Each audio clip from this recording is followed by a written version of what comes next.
இன்னைக்கு நைட் இட்லி தோசைக்கு என்னடா செய்கிறது அப்படின்னு சொல்லிட்டு ஒரே குழப்பமாக இருக்கா? அப்போ இந்த வீடியோ வந்து உங்களுக்காக தான். முழுசாக பாருங்கள். நான் சொல்கிற அதே அளவில் நீங்கள் ட்ரை பண்ணி பாருங்கள். டேஸ்ட் ரொம்ப சூப்பராக வரும்.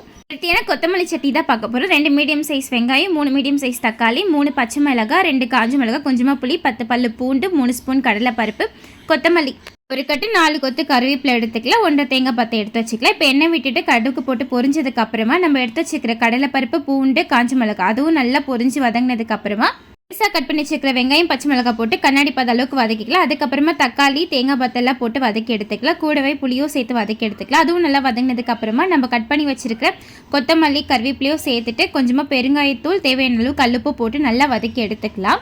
நல்லா வதங்கி வரட்டும். நல்லா ஒரு 2 நிமிஷத்துலேயே பார்த்தீங்கன்னா நல்லா சுருண்டு வதங்கி வந்துடும். சூடு நல்லா ஆறுனதும் மிக்ஸி ஜாரில் போட்டு அரைச்சி எடுத்துக்கலாம். இப்போ நமக்கு எந்த அளவுக்கு கன்சிஸ்டன்சி தேவையோ அந்த அளவுக்கு தண்ணி சேர்த்துக்கலாம். கடைசியாக தாளிப்பு சேர்த்து இறக்கணும்னா சூப்பராக சுவையாக கொத்தமல்லி சட்னி ரெடி.